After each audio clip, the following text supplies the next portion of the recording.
MMAWeekly.com, Damon Martin here with the now retired Chris Lytle. I don't think I'm going to get used to saying that, but obviously last fight tonight, amazing performance. But first off, let me ask you, how long before this fight happened did you make this decision that you were going to walk away after this one? For about 3 or 4 months. It's been 6 months since my last fight, and during that time, I got to take a lot of time off to let my knee heal up. I had a surgery about a month before my last fight. Stupid idea, but I did it. And when I got to take some time off and spend time with my family, I realized how much I was missing in my life, not doing that more often. And I really got to start going back to training and for this fight. And I said, I don't want to go. I don't want to go to the gym anymore. I just don't. I want to go for fun, but I don't want to go have to train every day, Like, I want to go a couple times a week, help my guys that help me, but I don't want to be there every day. And as soon as I started thinking like that, I said, dude, you can't fight like this.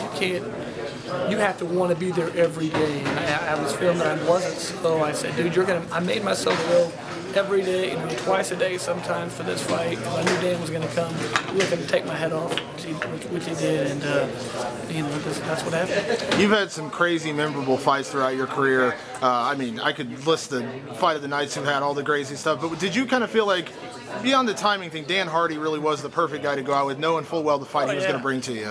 Oh yeah, I was more than happy when I heard he won the fight. I said, perfect, This is a guy who's experienced what I have with people just trying to take him down and hold him down. I knew he wasn't going to try to do that. He was going to go out there and try and beat me up. That's all I want. I want people who want to go out there and try and beat me up. And I think, if that's the case, you're going to get a great fight. And I think I'm gonna do pretty good myself. So I was pretty happy. You guys were trading some, just nasty shots in there. I think he clipped you a couple times in the second round. Yeah. You rattled him a few times in the first round. It was just back and forth. When you're going into that third round, are you just having fun at this point? What's going through your head? I didn't care if 10,000 people watching or 10 people in the gym watching. Those are the type of fights I like, and those, I just kind of got lost in the zone and didn't really pay attention to anything besides what was going on with the fight. And he clipped me several times. And I was like, oh, that's not good.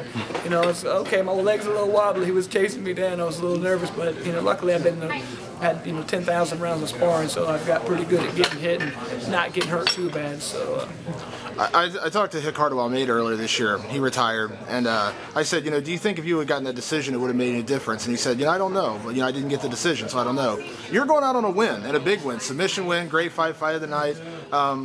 When you first walked out of the cage, did you think, man, I can't believe I'm walking away from this, or were you completely satisfied with your decision? I'm not the kind of guy who's I'm not going to be wishy-washy. I knew when I made the decision that was it. There was going to be no going back.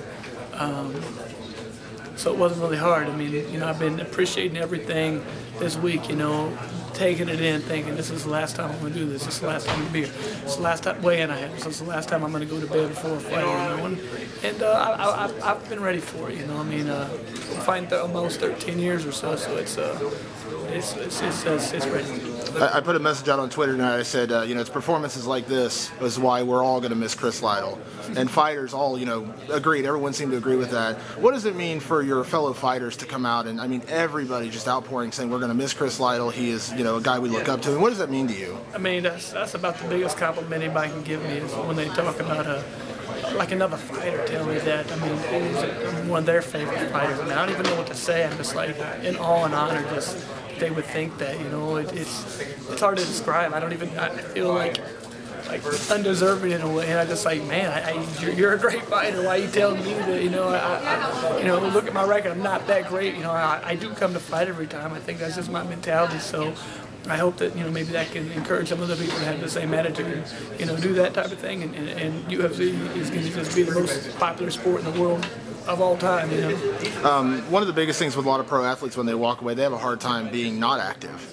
But obviously you have a family, your kids, you want to spend time at home, but you have a career in politics, you mentioned that. Obviously you're still a firefighter, and I assume you're still going to be training with other guys, helping young guys. I got 2 guys I'm cornering here in the next 2 months, so I'll be at the UFC in New Orleans, I'll be at the UFC in Vegas, and I just look forward to being around it. It's just in a different capacity, but it's going to be just being around. I think will give me like my fix, my knee. If it's just stopping cold turkey, I don't know if I can do that. Last question, you went out with double bonus.